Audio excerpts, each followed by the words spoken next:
Magandang hapon po sa ating lahat. Sa pagpapatuloy ng kampanyang Kasama Ako sa Pagbangon ng Pamilyang Pilipino, panoorin ang isa na namang kwento na nagtatampok sa gampanin ng ating lokal na pamahalaan upang matiyak na magagamit ng mabuti ang mga benepisyong nakukuha mula sa pamahalaan.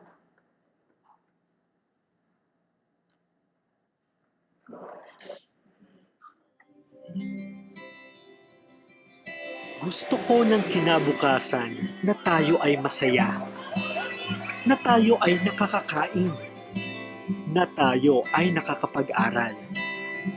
At gusto ko ng kinabukasan na tayo ay nagkakaisa. Hindi naging madali ang mga pangyayari. Marami ang nagbago. At marami pa ang pagbabagong ating haharapin. Ngunit marami rin ang handang tumulong at maglingkod para sa ating bayan.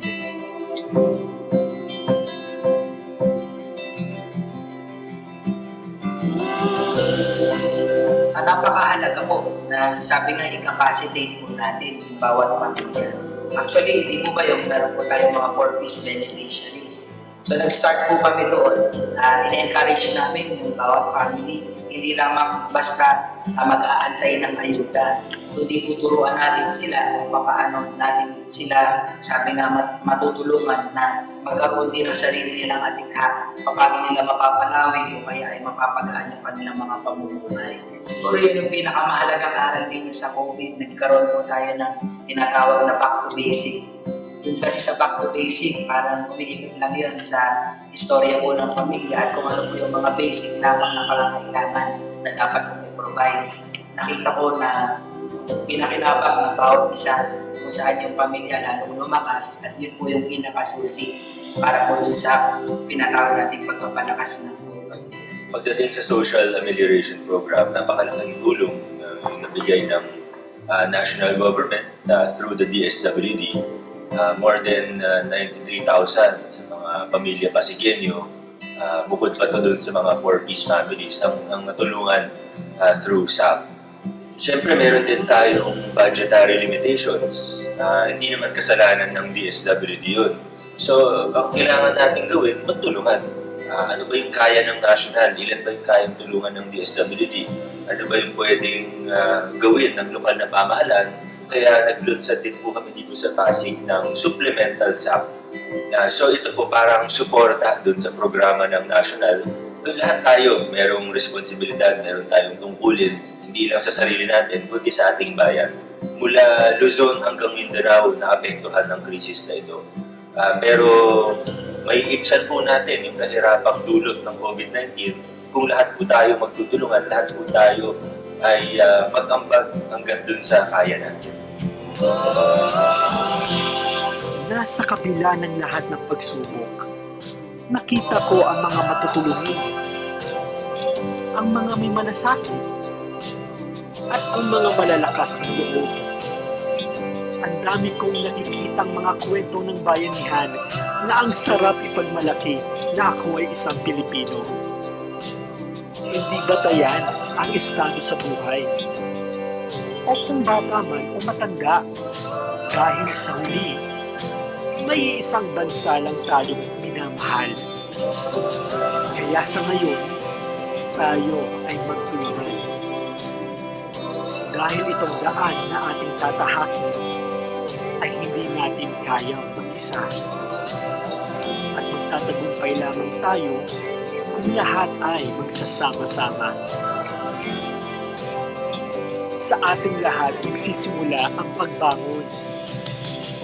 Dahil ang mga pangarap ko ay hindi lang para sa akin, kung hindi para na rin sa aking bayan. Ako si Mayor Kiko Soto. Area kanya po. Kasama ako. Pamilyang Pilipino.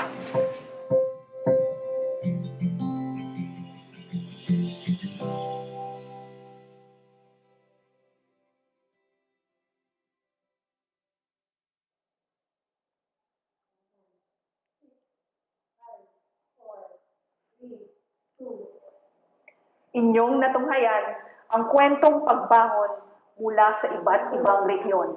Sa mga susunod na araw, antabayanan niyo muli ang ilan pang mga kwento ng ating mga kasama sa pagbangon ng pamilyang Pilipino. Maraming salamat sa Chapters by Mayan Incorporated para sa pagbuo ng video na ito. Magandang hapon po sa ating lahat. Narito na naman kami upang maghatid sa inyo ng pinakabagong ulat hinggil sa implementasyon ng Social Amelioration Program.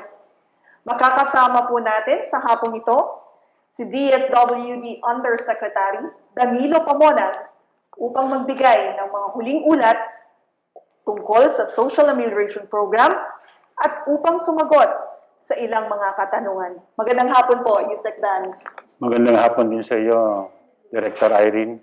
At magandang hapon sa ating mga manonood. Patuloy po ang pamamahagi ng ating ayuda para sa mga waitlisted beneficiaries at sa mga kwalipikadong benepisyaryo para sa second tranche ng Social Amelioration Program. Kasalukuyang isinasagawa ang proseso ng validasyon at deduplikasyon. Ito ay importante dahil sinusigurado natin na ang mga makatatanggap ng second tranche ng Social Amelioration Program ay ang mga karapat-dapat at hindi nabigyan ng ayuda ng ibang ahensya ng gobyerno. Sinisikap ng ahensya na gampanan ang mandato nito sa kabila ng kasalukuyang pandemya. Maliban sa Social Amelioration Program, ay patuloy pa rin ang pagpapatupad ng mga iba't ibang programa para sa ating mga kababayang nangangailangan. Nakahanda ang aming tanggapan upang patuloy na magsilbi at manungkulan sa ating mga kababayan. Maraming salamat po, Yusek Dan.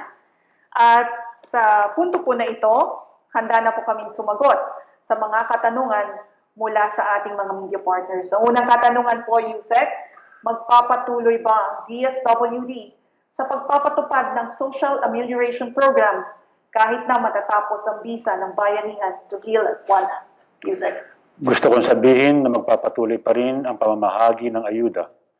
Para sa departamento, prioridad namin ang magbigay ng agarang tulong sa ating mga kababayan na kasalukuyang naghihirap sa panahon ng crisis na ito. Maraming salamat po sa pagpapaliwanag na iyan, Yusek. Pangalawang katanungan, kailan ang implementasyon ng second tranche?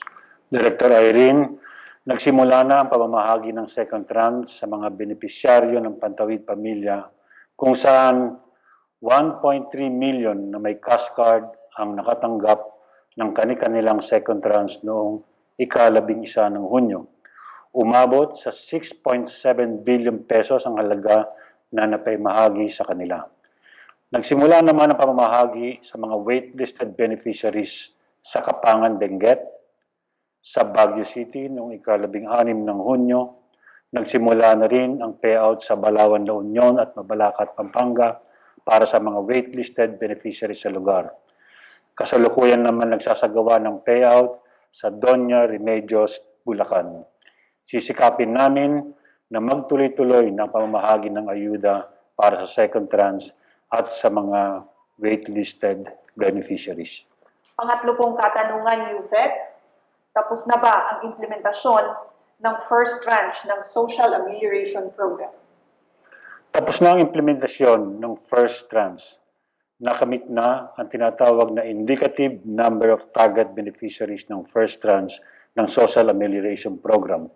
Sa pangkalahatan, umaabot sa higit 99.8 billion pesos ang napamahagi sa 17.7 million ng mga benepisyaryo ng first tranche ng Social Amelioration Program. Maraming salamat po, Yusek, sa pagpapaliwanag na iyan. Pang-apat na katanungan, ano pa ang ibang programa na ipinapatupad ng DSWD? Salamat sa iyong tanong, Director Irene.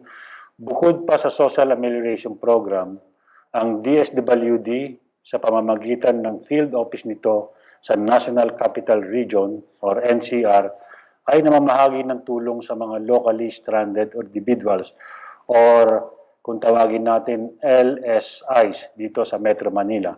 Sa katunayan, higit sa 2 milyong pisong halaga ng financial assistance ang napamahagi sa mahigit 1,000 locally stranded individuals. Namahagi rin ang ahensya ng higit sa 600 sleeping kits at sanitary kits sa mga locally stranded individuals sa Terminal 2 ng NAIA.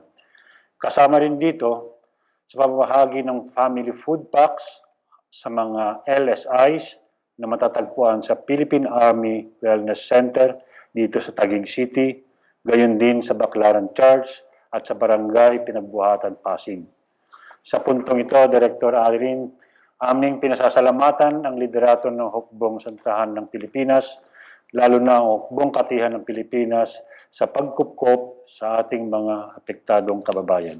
Salamat po, Yusek, para sa inyong kasagutan. Susunod po na katanungan.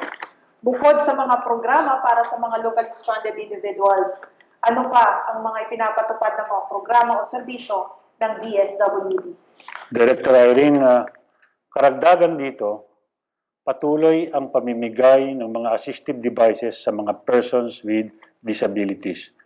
Nagtalaga din kami ng kaukulang pondo sa bawat field office para sa mga assistive devices. Patuloy din ang pamimigay ng cash incentive sa 100,000 para sa mga centenarians sa buong bansa. Ang cash gift ay pinamamahagi sa mga centenarians sa pamamagitan ng house-to-house mode of delivery. Para maka-avail sa mga benepisyong ito, makapag-ugnayan lamang sa aming mga field offices. Susunod na katanungan ni Yusek, para naman sa ating mga PUV drivers, paano po nila matatanggap yung kanila pong ayuda? Para sa mga katanungan mula sa ating mga drivers na hindi pa nakatanggap ng kanilang Social Rehabilitation Program, mangyari lamang na bisitahin ang LTFRB website upang malaman kung naroon ang inyong pangalan upang makatungo na kayo sa pinakamalapit na Land Bank of the Philippines. Maraming salamat po, Yusek Dan, para sa inyong mga pagpapaliwanag.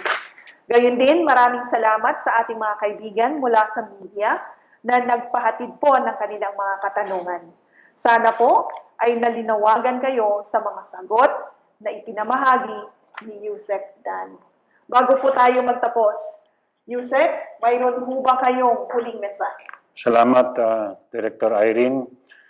Makakaasa ang publiko sa patuloy na maagap at pagkalingang serbisyo ng DSWD sa pakikipagtulungan ng ahensya sa mga lokal na pamahalaan at ibang sangay ng gobyerno. Ating maipamamahagi ang kaukulang tulong sa mga lubos na nangangailangan nating mga kababayan. Muli, maraming salamat sa inyong patuloy na pag-unawa at pakikipagtulungan sa DSWD. Sa ating pagbabayanihan, sama-sama tayong maghihilom at makakabangon. Maraming salamat at magandang hapon po sa inyong lahat. Maraming salamat, Yusek. At dito po nagtatapos ang aming programa. Muli, salamat po sa PCOO, RTVM, PTV4 at Philippine Broadcasting Service para po sa pagsasahimpapawid ng aming virtual presser sa hapon pong ito. Maraming salamat, magandang hapon at mabuhay po tayong lahat.